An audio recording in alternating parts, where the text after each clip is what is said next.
Most people understand spending. Few people understand ownership. And that single difference changes everything. A customer spends, an owner participates. A customer consumes, an owner accumulates.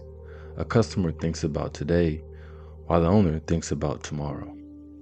The wealthiest people in the world do not become wealthy because they spend more money. They become wealthy because they own more things. And the strange part is, most people spend their entire life helping build companies they never own. Let's do something simple. Imagine you buy a coffee every morning. $5, nothing crazy, nothing irresponsible, just $5. And that $5 becomes $35 throughout the week, $150 throughout the month, and nearly $2,000 every year. Now, I'm not telling you to stop drinking coffee. That's not the lesson. The lesson is this. Most people understand what something costs. Few people understand what it costs over time. Every dollar is a worker. Most people never think about money that way. They think money is something to spend, something to trade, something to survive with. But money is a worker. Every dollar you own is waiting for instructions. The question is, will it work for you? Or will it work for someone else? Most people are disconnected from their future self. They treat their future self like a stranger. Think about that. A person will spend hundreds of dollars today to avoid investing $20 for tomorrow. Why? Because tomorrow feels far away. The future self feels invisible. But one day, you become that future self. One day, you will wake up as the person you've been building for years. The question is, what did you leave behind for them? Imagine two people. One plants a tree, the other one laughs. The first person waters it, protects it, waits. The second person says, it isn't growing fast enough. Years pass. One person now sits under a shade, the other is still searching for shelter. That is investing.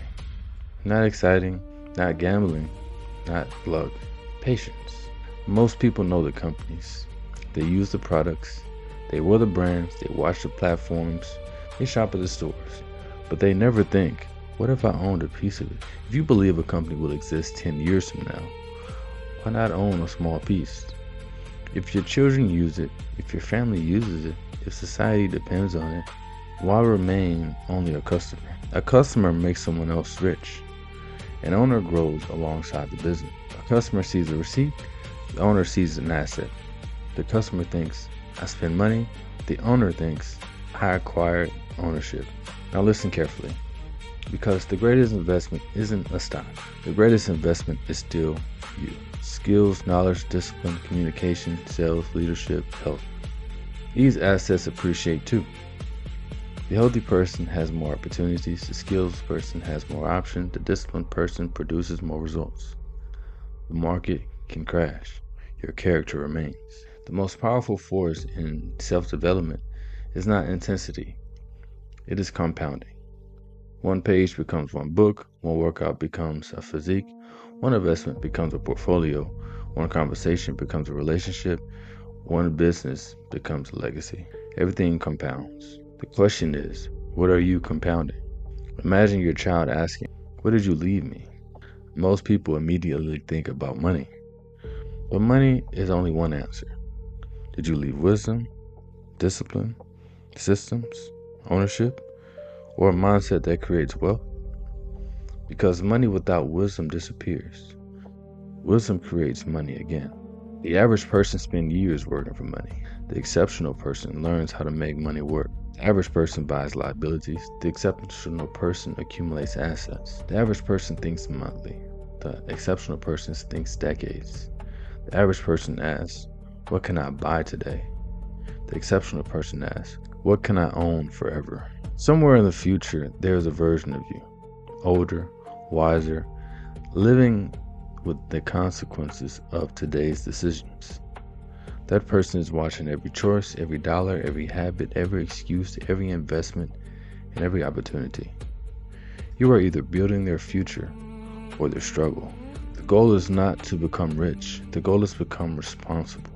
Responsible with your time, responsible with your attention, responsible with your money, responsible with your future. Because wealth is not just money. Wealth is options. Wealth is freedom. Wealth is ownership. Wealth is time. And every dollar invested wisely is a vote for the future version of yourself. Become an owner. Invest in yourself. Invest in your future. Plant trees you may never sit under, because one day someone you love might. Your future is listening. The Art of Self. I think long term. I invest in myself. I invest in my future. I build assets. I practice patience. I honor my future self. I make decisions that compound. I value ownership. I build wealth with wisdom. Our future is listening. The Art of Self.